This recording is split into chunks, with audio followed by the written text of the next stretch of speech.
Hello guys, how are you my fans? This is Isaac Ngosi for those who are watching me for the first time. As I had promised earlier, I was going to talk about the advantages of working in the Middle East. I know there are so many people who are asking why would one leave his or her country just to go and work in the Middle East? So there are so many advantages that comes with it, and maybe by the end of the session, maybe if you are also in your country, you may consider. Okay, I come from Kenya. Currently, I'm in Saudi Arabia. I've been here for about 1 year, and so far, I thank God. Everything has been okay. Everything is good. I can't complain. And if I don't complain, then it means everything has been working on my side. The first thing, but before I continue, I know there are those who are watching me for the first time. I would kindly ask you or request you to subscribe to my channel so that whenever I upload a new video, YouTube will automatically notify you. And for my loyal viewers, thank you so much for your continued support. Without you, I'm going nowhere. So I depend on you, and that's why I have to be always grateful for you and for your support, for the support you're giving me. Okay, as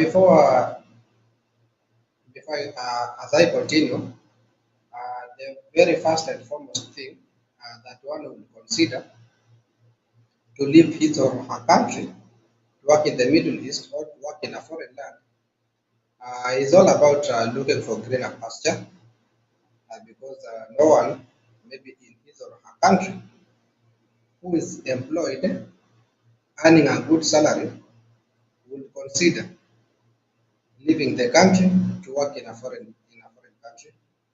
To be specific, maybe in the Middle East. Because I know a lot has been said about Middle East. There are so many rumors that have been going through the social medias, painting a dirty name, a dirty image about the Middle East. But all you've been hearing, some of them are not true. I'm here today now to share with you the the good side of working in the Middle East, and to be categorically to work in Saudi Arabia. Okay, the first thing as I have said is greener pasture. We left our country to come here because our country maybe could not secure job opportunities for us, and maybe uh, if there were those chances or those opportunities, the salaries were not that attractive. So that is one and the most factor that makes one to leave his or her country. Maybe you get your salary is attractive. On top of that, there are some benefits that come with it. Okay. Then now, after you reach here in Saudi Arabia or in Gulf,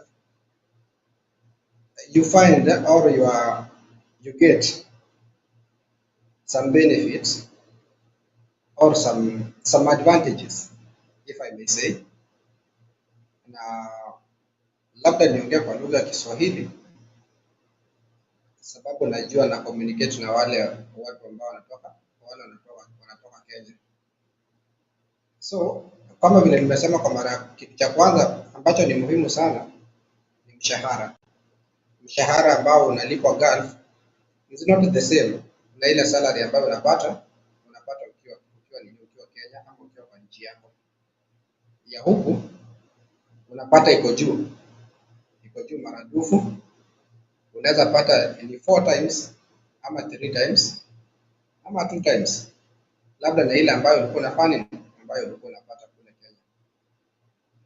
Alafu pia sababu utapata pia kuna watu ambao walikuwa wanafanya kazi kule Kenya but they resigned ama wakaacha hiyo kazi ambayo walikuwa wanafanya wakakuja Gulf, na Gulf wakikuja huku sio wengi, ni wachache sana ambao wamekuja huku kufanya professional jobs,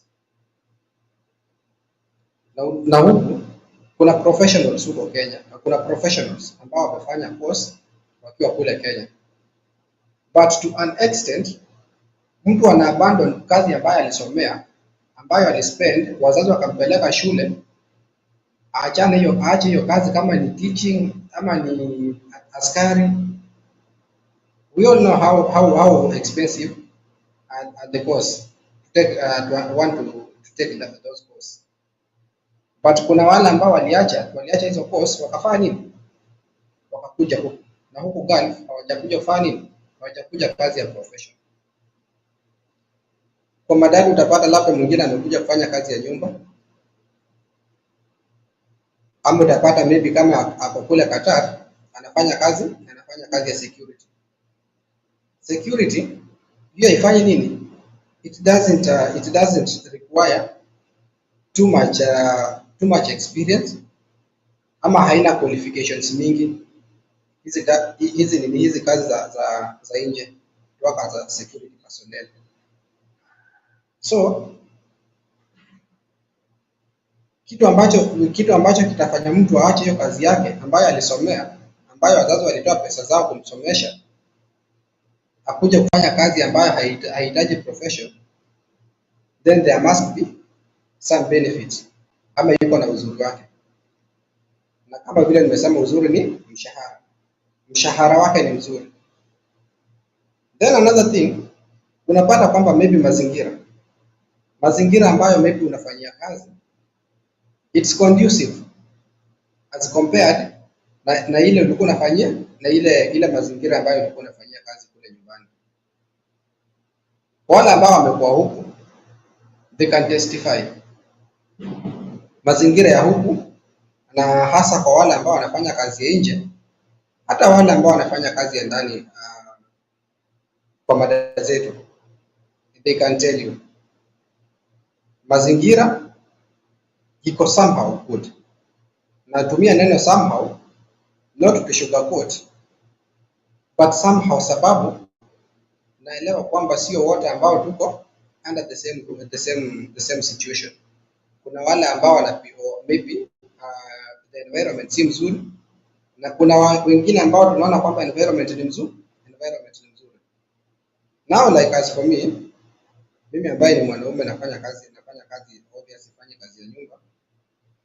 Nikienda kazini, I don't use my means. Napelekwa na gari, narudishwa na gari. Mimi ni kutoka nje, nikifika pale kwa gate, kuna gari iko hapo. Unaingia, inaenda na kudrop kwa mlango ya kazi, unaingia, unafanya nini? Unafanya kazi jioni, tena inafanya nini? Ukimaliza shift, ukimaliza duty, inakukujia unarudi kwa room. As easy as that. Hakuna ile mambo ya kufanya, hakuna ile mambo ati ukilipwa salary utaanza kupiga budget, unatenga, unasema hii utakuwa natumia kama fare, right? Na unajua in most cases kule Kenya, vitu mingi ambazo zilikuwa zinakula salary ambayo ulikuwa unapata, ama ambacho bado kinafanya bado inakuwa cost ni nini? Ni cost of transport. Utapata unalipwa 30,000 ama 20,000, of which is rare, but kwa hiyo salary unafaa kwa nini? Unafaa kutenga pesa za transport. Okay? Ni kampuni chache sana ambazo zinafanya, ambazo zime transport kwa wafanyakazi wao, but huku that is a necessity. Hata wakati unapo sign contract, inakuanga imeandikwa kwamba transport iko catered by the company. So wewe salary hapa ambayo unapata, there is not any deduction. Labda wewe utafanyia mambo yako, lakini hakuna ile ya kusema ati hii ni yangu ya fine, hii ni yangu ya hivi na hivi. On top of that, accommodation where you are staying, unafanya nini? Unalipiwa. Okay? Haulipi na pesa yako. Kule unakaa kampuni ambayo unafanyia ndio inafanya ndio ina shughuli, ndio inagharamia. Yaani wewe uko tu hapo, ulale, uamke, uende wapatie service. Wapatie service kama ni 8 hours ama 9 hours, ukimaliza shift fanya nini? Urudi pumzike. Ungoje the next day. Okay? Then on top of it bado kuna food allowance. Hautoi pesa zako kwa mfuko kufanya nini? Hautoi pesa zako kwa mfuko kununua chakula. Hautoi pesa zako kwa mfuko kununua chakula. Not unless you want to spend more than what the company is giving you. Because the company, most of the companies zinakupatia 300 riyals. Hiyo ni ya food. Okay? Now, not unless kama wewe labda ni mtu wa kunini, ni mtu upende kujipikia, unataka kununua zile za huko nje za nini za hoteli sababu that is expensive. That is when utafanya nini? You have to dig into your pocket for a top up or to top up on the 300. But if you really understand what brought you to the Middle East, that ni pesa ulikuja kutafuta na sio kukula, then here 300 is a lot of money. Maybe one would ask how much is 300 riyal into Kenyan shillings. As it is now, vile rate imepanda, niliona inachezea kwa 30. That is 9,000 and something. So na huku economy sio kama ya kule Kenya. So about ikienda sana 200 inafanya nini? Inakufanyia shopping ya kumaliza mwezi. So unapata pia unafanya nini? Unaweza kujisevia 100. Ambayo 100 kama ile mtu kununua data unaweza kununua hiyo 100. The only thing that you don't get ni the wifi. The wifi labda kuna wale ambao wanapata, kuna wale ambao hawapati. So ukipata umekuwa provider na wifi, that is also an advantage. But kwa wale ambao hawapatiwi the 100 unaweza fanya, you can use it. You can use it fanya kununua ni kulipia wifi ama kununua data. So those are the advantages ambazo zinakuja on top of maybe having kulipwa salary ambayo ni ya juu, ama sio juu, sitasema ni juu sana ama niseme ni mbaya, but ukilinganisha na kule ambako umetoka unaona ni mzuri. Then another thing, advantage nyingine ni saving. Ukiwa Middle East unaweza save more than vile ulikuwa na save ukiwa kwa nchi yako. What am I trying to say? Angalia huko vile tu nimesema, hautalipa transport ya kwenda kazini, hautanunua chakula na hautalipa nyumba. So hizo pesa wakati unapata kama ni 40,000 at the end of every month, unaweza kaa chini na kama uko na familia Kenya utasema hizi pesa fulani, useme kama unapata 40, utasema labda 15 ama 20 natuma kwa familia. Hizi 20 nitasave. Unlike wakati uko Kenya. Unajua the moment uko karibu na familia huwa una spend sana. Huwa unatoa sana. Labda asubuhi utaambiwa wewe tunataka mkate. Wewe mtoto ataanza kulia hapo hivyo anataka kitu fulani. Inabidi utoe. But kuwa mbali, it's an advantage. Kwa sababu hautakuwa unaliliwa kila saa unaambiwa ati mtoto anafanya, mtoto anataka kitu fulani. The moment umetumia kama ni bibi, umemtumia pesa, atafanya, anaweza akajipanga nazo. Sababu remember for a man, Kama umeacha bibi, huyo ni deputy. Huyo ni deputy ambaye umeacha. So ana play hiyo role ya kuwa head in your absence. So anaweza pangia kwa hiyo 20,000. Ajue kama ni mandazi utakuwa unanunua kila asubuhi ama ni mkate utakuwa unanunua, itafanya itawatosha. Okay? So wewe unabaki huko na pesa zingine una save. Then another thing, another advantage. Na nitasemea hapa ya huko Saudi Arabia, huko Qatar. As most of you know, Saudi Arabia is not a free country. Kama vile Qatar is a free country. This is not a free country.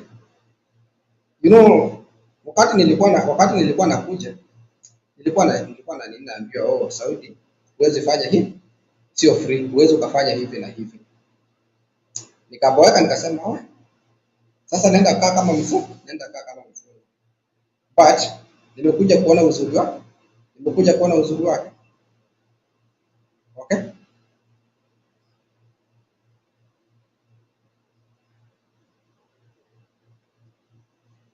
Uzuri wa kuwa Saudi Arabia ni gani? Hakuna kutembea. Okay? Najua kuna wale ambao maybe wanapenda kutembea. Kitu cha kwanza, nini kinafanya usitembee? Kitu cha kwanza, weather hata haitakuruhusu kutembea. Jua yenye nawaka huku nje hauwezi tembea. Na hata ukitembea unatembea ukienda wapi? That is another question. Unaenda kusalimia nani? Huku si kama Kenya. Hatutaanza kutembea unaenda kuona biashara yako. Huku kila mtu alikuja kutafuta pesa. Mtu anashughulika na kile kilimleta huku. So huko kutotembea kuna kufanya usafi. Sababu the moment unatembea tuseme wewe ni mtu wa kutembea. Ukitembea labda unaenda kwa mall. Utapata kitu kikufurahisha. Utake kununua. Na hiyo kitu haukuwa na agency ya kununua. Umenunua kwa sababu ulipatana nayo ghafla. But what if ungestay kwa nyumba? Hiyo pesa si ungesave? Yeah. Hiyo pesa ungesave. So the biggest hiyo kuwa in a country that is not free inachangia ufanye ni kusave. Inakuchangia usave.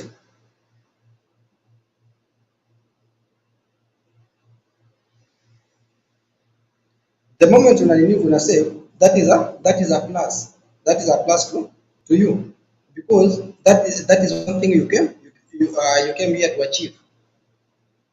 Hiyo ndio kitu ulikuja ku achieve. Kama sio kusave, haungekuja. Kila mtu anataka kuishi a better life. Ama anataka kulay a better foundation to his or her family. That is why we are here. We want to save. So working here in Saudi Arabia is a plus in terms of saving. Huku pia hakuna vileo. Hakuna bus huku. Ati mahali utasema kwamba unafanya utaenda utaleo. Na hiyo kama maybe kwa mtu ambaye alikuwa anania na spend pesa mingi kwa nini kwa vileo, hiyo inamsaidia. Okay? Inamsaidia kwa sababu hizo pesa ambazo angekuwa anakunywa kila wakati zinamsaidia. Huku hakuna makahaba kwa nini kwa street, ama hakuna prostitution huku kama vile inafanywa huko Kenya. In the streets it's illegal. What does that mean for a man? Inamaanisha kwamba unaweza kufanya you can save. Because remember, one thing, hujakuja huku na familia yako, hujakuja na bibi yako huku. Na kwa mwanaume ambaye maybe hawezi jicontrol, utapata kungekuwa na search people ama search services, huyo mwanaume angekuwa anapotezea pesa, but kwa sababu this kingdom doesn't allow that, inabidi uvumilie. Now tell me, hizi pesa utaspend kwa nini? Uta waste aje? How are you going to waste them? That is the question, and that is the advantage. You are restricted, but hizo restrictions zinakusaidia, not because you are a foreigner, okay, not because you are a foreigner, ni kwa sababu ni rules, ni sheria za nchi ambazo zinafuatwa hadi na wenyewe. Hatuwezi sema kwamba hizi sheria zinatufinyilia sisi wageni. Hapana, hizi sheria zinafuatwa mpaka na wenyewe. So hizo ni advantage. Then kitu kingine, naweza nikasema it's a way, ni kama rehabilitation. Rehabilitation kwa njia gani? Kuna wale watu ambao walikuwa na mazoea maybe ya kufanya maybe kulewa, kuvuta sigara, kufanya mambo na usherati. Unaona? But the moment unakuja huku, inabidi ufanye nini? Inabidi ukae utii zile sheria ambazo zimewekwa. For a period of 2 years, kama ulikuwa mtu wa kukunywa na umekaa for 2 years kama hujakunywa, trust me, ukirudi Kenya kuna possibility uache pombe. Sababu utajiuliza, okay, kama nimekaa for 2 years bila kunywa pombe na sikukufa, then it means hiyo pombe haikuwa important sana in my life. So utachange. You can change into a better person. You can change into a better person. Then another thing is, working in the Middle East inakupatia an exposure to new people, new cultures. You get to know more about other people. Sababu huku unakuja it's like unakuja kunini, it's an adventure. Huku Middle East sio nini, it's not a Christian country like huko Saudi. This is not a Christian country. It's a Muslim kingdom. Okay, hii ni kingdom. So the moment unakuja huku, you learn, unaangalia venye how these people do, how is their culture. You get to learn, unakuwa exposed to new things that you never knew, ama hukuwa idhani kwamba zina exist like in your country. Like sasa kama huku, the way of marriage is not the same way kama vile sisi tunafanya kule Kenya. It's totally new, different. Okay, sio same. Na kama ungekaa Kenya, haungefanya, ungeget kujua hizi vitu zote. So hiyo ya vile ikikupatia hiyo chance ya hiyo nafasi ya kuassociate na watu tofauti, pia inafanya inakubuild. It's like ina open up your mind. Now you can go to other places. Like now you can maybe ukitoka Qatar, unaweza enda Dubai, unaweza enda hizo nchi zingine because wanafanya their culture is almost the same. So hautakuwa na that fear that maybe I'm going to naenda kuishi na watu wageni, sababu you've already been exposed to those people, their culture. Yeah. Now the moment unakuja Middle East, you are not coming to live or to associate with one community or with one culture. Utakuja upatana huko na watu wengine pia ambao wametoka mataifa mengine, wamekuja kutafuta kazi. Utakuja upatana na Waganda, utapatana na wa Nigeria, utapatana na Philippines, utapatana na Wahindi, utapatana na Bangladesh. All these people.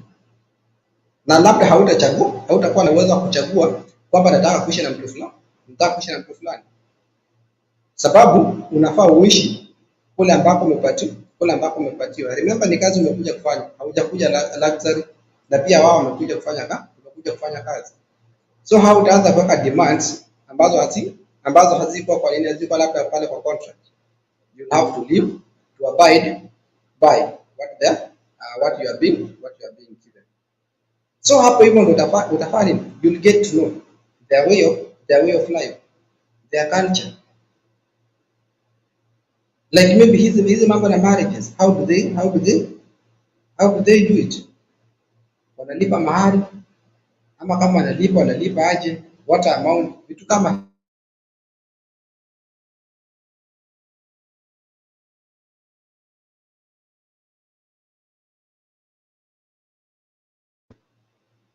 So those are some of the advantages of working in the Middle East. Though some will say, how do you feel being away from your family? That is what some people ask. How do you get it? Or how do you take it normal? Okay, it's not easy being away from your family, from your loved ones. That is not easy for every person, maybe who is working in the Middle East. Being away from your family members, from your friends, from those people whom you used to relate with, it's not easy. But then they say nothing comes on an empty plate. For you to get, you have to struggle. You have to sacrifice. No pain, no gain. So this is a question that one would ask him or herself before considering hiyo nini ya kukuja. You are in your country, you don't have a job, you have your friends. Your friends are not helping you. You have a chance of going to the Middle East. Okay?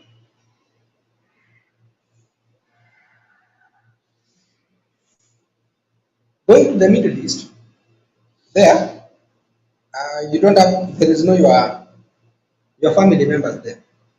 Your relatives are not there. But there is money there.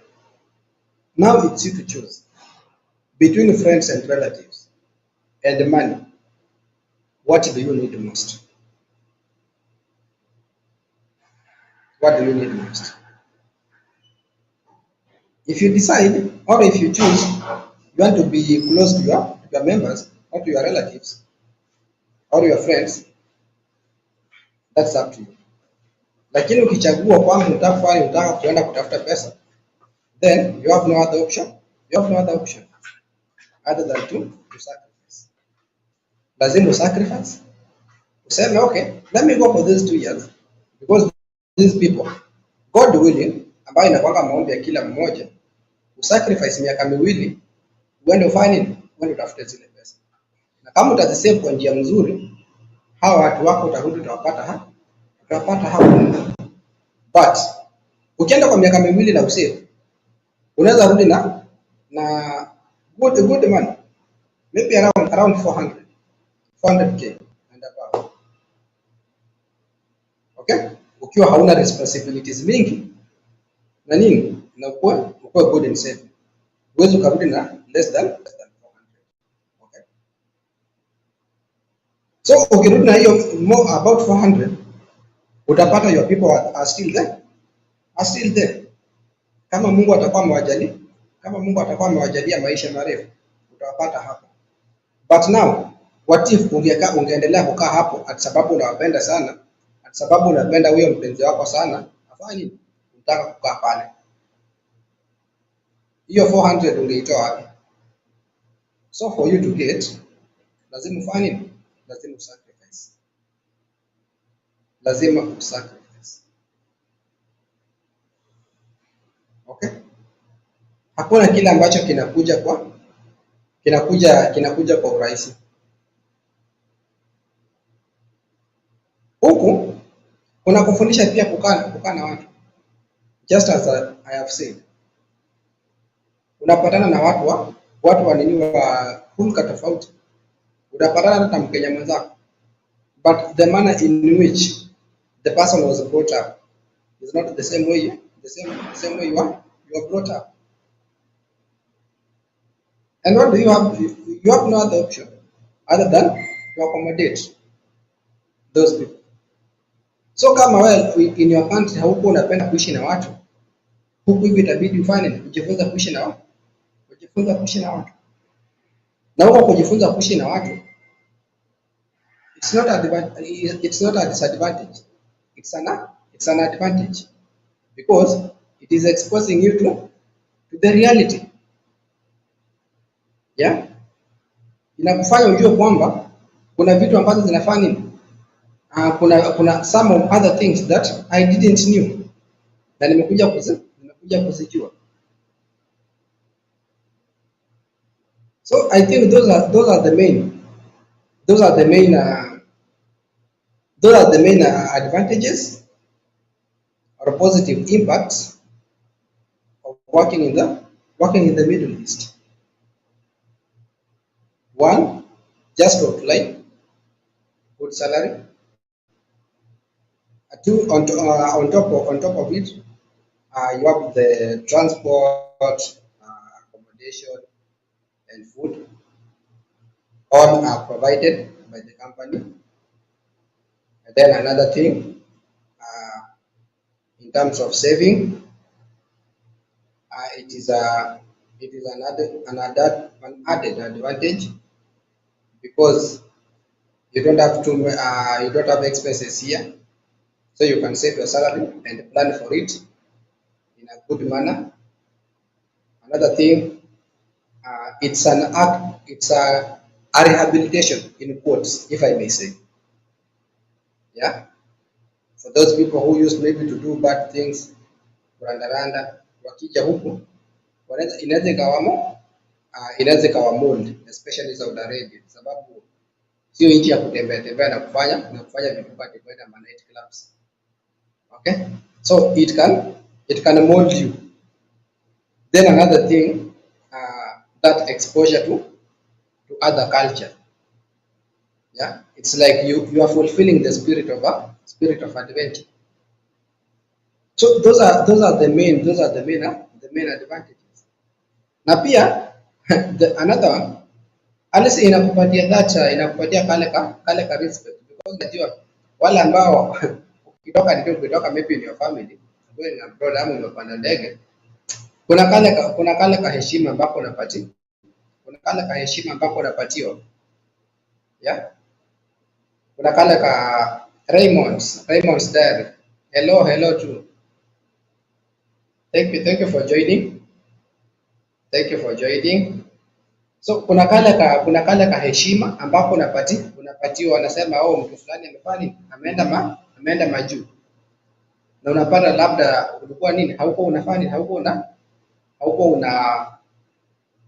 unatambulika. So working abroad inakuwa imekupatia ka status, yeah? Hata ukirudi huko hautachukuliwa vile ulikuwa unachukuliwa before. There are some people who will treat you with the respect. Alafu pia another thing, maybe if I may add, hii kukaa mbali na familia unapata inakufanya una avoid stories mingi na watu. But unajua wakati kwa idol, yani unatakanga kujua mtu fulani anafanya nini, anaishi aje. But the moment uko huko hautafanya nini? unashughulika na maisha yako. So unapata umeavoid fitina za familia, sababu unajua kuna watu ambao wanakuanga tu hapo hivyo, kazi ni kufanya nini? Kazi ni kuongea, kupiga udaku tu, na hiyo udaku si ati inakusaidia. So being away is an advantage. You get that peace of mind, hakuna hiyo kusumbuliwa, you have money, alafu unaweza fanya, you can plan for it without the interference. Then pia kwa hiyo interference, unajua the moment uko Kenya, pia labda ukiwa na pesa, someone can call you directly, but ukiwa huku mtu ndiye apata maybe credit ya kukupigia, inakuwa ni ngumu kidogo, haiwezi akakupigia fani, haiwezi akakupigia kwa urahisi. Though I'm not saying that we are not willing to help. We are willing to help, but for the serious issues. Sio tu kwa ile ati sijui mtu anakuja na pandem excuse anakupigia. Okay? So unapata hiyo kuwa away imekukeep away, pia inakusaidia. Unaweza ukaplan mambo yako, na pia unaweza ukafanya mambo yako kwa utaratibu without the interference. Alafu pia inakuwezesha ujue your dream. Okay? Ujue your dream. What is your dream?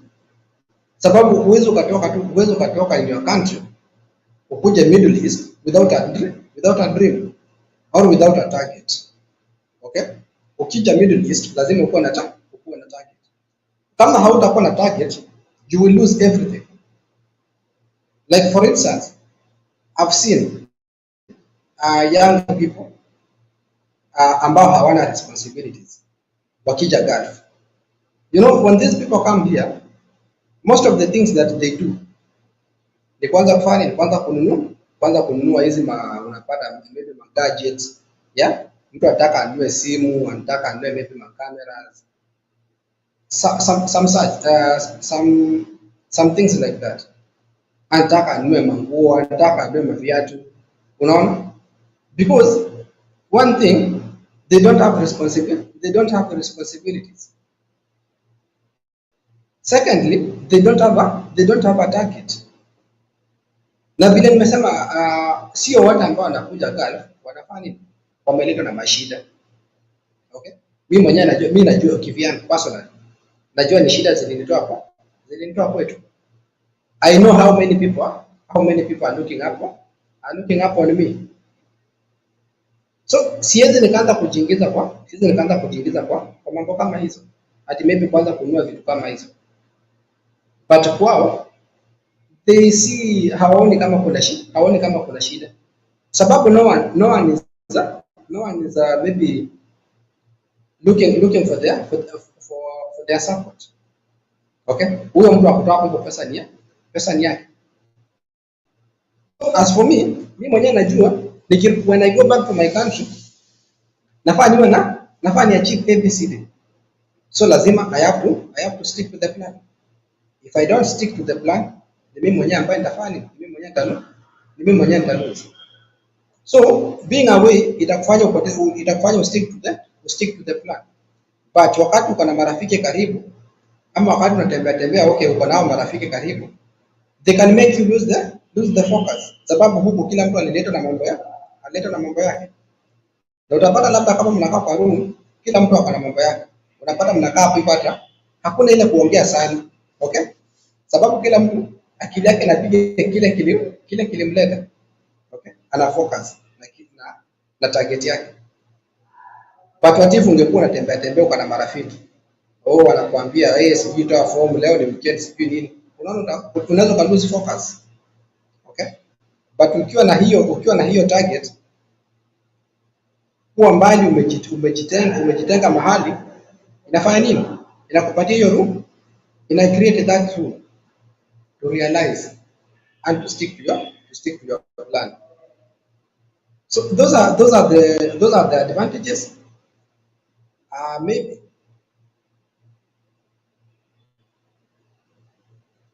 those are the advantages. I think pia hapo kwa saving zinasaidia wanadada ambao maybe kwangu mwanaume, unajua sisi tunaishi kwa room, like for now I have that freedom of movement. Okay, I can maybe go to the shop, I can go to the mall, maybe kuangalia vitu kadhaa. That is if I want. But kwa madada zetu hawana hiyo freedom of movement, wako kwa nyumba. So hiyo pia inafanya it's an advantage, kwa sababu wanafanya they can save. Though najua kuna wala maybe ambao wanafanya wanaweka kwa nyumba, but wanafanya maybe some dhuluma zinafuatia, but kufungiwa huko na advantage yake pia, sababu ukikompea kule na wenzetu ambao wako Qatar, na sisemi kwamba wote ni wabaya ama wote wanapiga sherehe huko, utapata kuna wengine ambao hafanyi, they are not saving anything, kwa sababu they have that freedom of movement.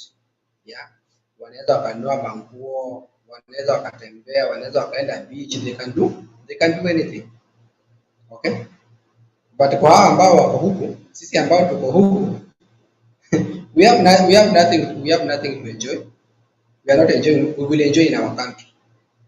That is what we normally say. That is the motto. Sherehe tutapiga tukirudi mtaa. Huku tulikujia pesa. Hatukuja kupiga sherehe. So sherehe zitafanya nini? Sherehe tutapigia huko mtaa. Mungu akitujalia tuwezesha kufika huko. So those are the advantages. Wakati unafikiria kuja kufanya kazi Middle East, those are the advantages ambazo zinafaa kuguide. Na maybe kama ni processes za kukuja, I think I already did a video, it's on my playlist, kuelezea the requirements na procedures za kuja kufanya kazi Middle East. Okay, so kwa yule ambaye maybe anaweza kuwa interested kukuja pia kujitafutia riziki huku, just go to my playlist. Utapata there is a video nilifanya nikielezea vile the requirements from Kenya hadi ufike huku. Okay, so people should not be afraid kuja kufanya kazi Middle East. Middle East sio kubaya. Hawa watu ni binadamu tu kama vile sisi tuko kule Kenya. Kuna wale binadamu ambao wako na utu, na kuna wale ambao pia hawana utu. Visa vya kudhulumiwa tumeviona vikiwa hadi kule Kenya in our own countries. So the same it's happening, happen huku. Na haimaanishi kwamba kila mwenye anakuja atafanya atapitia dhuluma. Kuna wale ambao wanakaa vizuri, kuna wale ambao wamelindwa vizuri wa madada zetu. Okay, only that walikuja kufanya kazi, so hawawezi kuwa wanakaa kazi tu ndio wanafanya, but hiyo mistreatment, ati maybe kutukanwa, kuitwa majina, kupigiwa kelele, sio watu wanafanyiwa hivyo. Okay, wewe utafanya tu kazi yako, ukimaliza sababu kazi ya Mwarabu nayo haiishi. Ukiona labda umefanya enough for that day, you can have a rest. So kwa mwanadada, kwa mwanaume ambaye anafikiria kuja, sababu hizi dhuluma most tunazisikianga kwa our sisters, but kwa wanaume it's very rare. Ni rare sana usikie mwanaume anasema kwamba anateswa. Unajua pia wanaume tuna possess that masculine advantage. So ndio Mwarabu akifikiria kutotesa, anaona huyu sida nini. Okay, so kwa wanadada pia you don't have to fear. Najua Saudi Arabia especially imechafuliwa jina, but we are still people are still coming huku, bado ndio tunafanya huku hivi, ndio tunatoa unga. Okay, kuna watu wanafanya projects wako huko Saudi Arabia, So wewe ambao utasikia na ubelieve, kama utasikia Saudi Arabia ni mbaya na ubelieve kwamba ni mbaya, utaendelea kukaa huko. Okay? So it's all about taking risk. Not that pia sisi tukikuja ati hatukuwa tunajua ama we never had anything.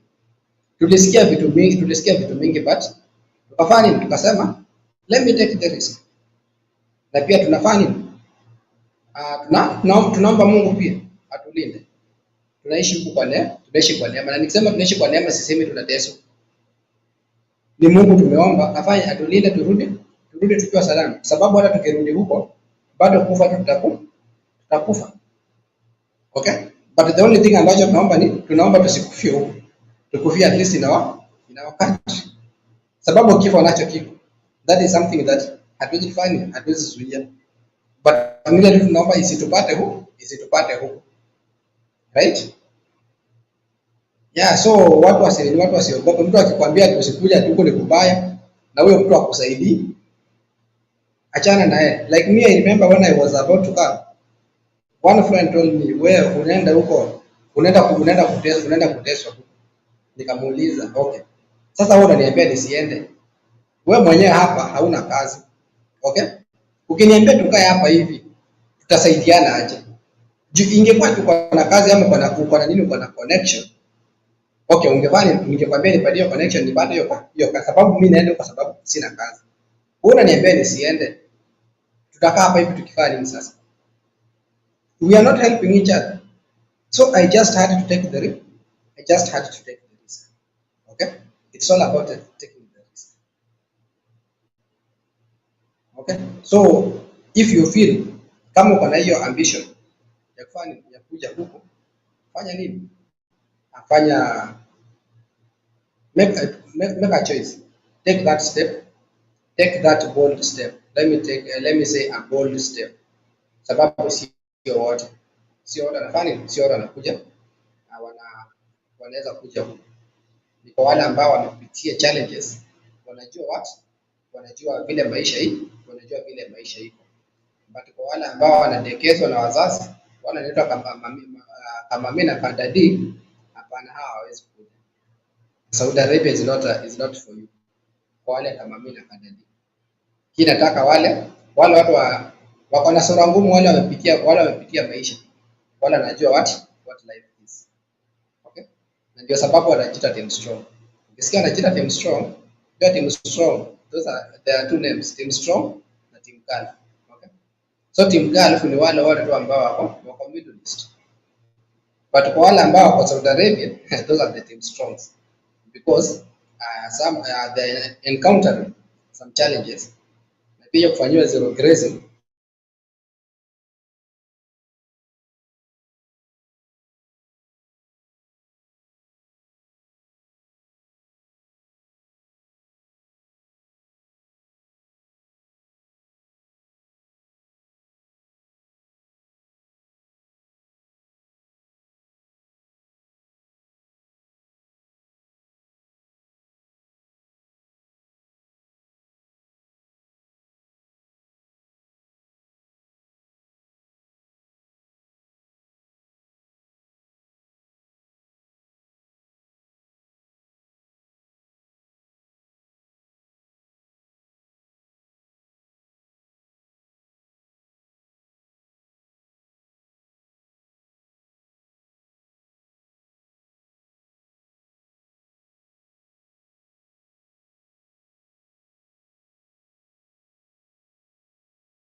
Oh, I'm really sorry for the internet disruption. I'm really sorry, my viewers. I've even forgot what I was saying. But I think those are the main, the key points that I wanted to make. Usiogope kuja Gulf, usiogope kuja Saudi Arabia.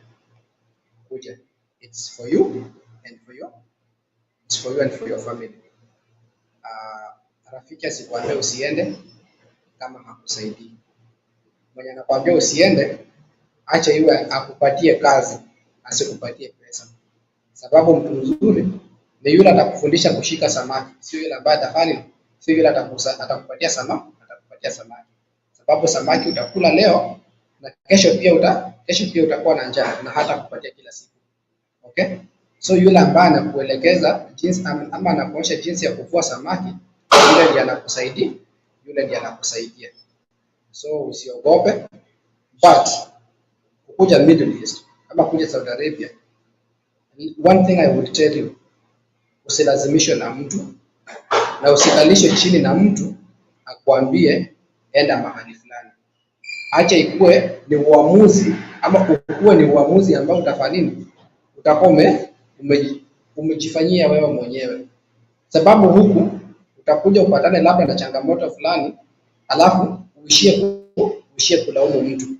Uanze kusema kama sio fulani singekuwa napitia hizi changamoto. Okay? So wakati wewe mwenyewe umejiamulia ukasema nataka kuenda, you know, it's easy kufanya overcome ama kuvumilia. Other than wakati umeambiwa na mtu atienda, utakuwa unapitia changamoto, unaanza kusema unampigia simu namwambia unaona wewe ndio unileta huko, ama familia inaanza kukulaumu, familia huyo mtu inaanza kukulaumu. Okay? So acha ukweli ni uamuzi ambao mtu amejifanyia mwenyewe. Hata wakati atapatana na any issue, asiishie kukulaumu. Thank you, asanteni sana kwa wale ambao mmenitazama na kwa wale ambao mtanitazama, tafadhali consider subscribing to my channel ili ninapoenda live ama ninapo upload any other video utakuwa notified. I think I will schedule my next topic, what I'll be talking about, the day and the date. So stay tuned. For my loyal viewers, thank you for your support. Umbali huu ambao nimefika ni kwa ajili yenu. Kama sio support yenu, singekuwa nimefika hapa na bado nawahitaji to reach to my next step. Thank you guys.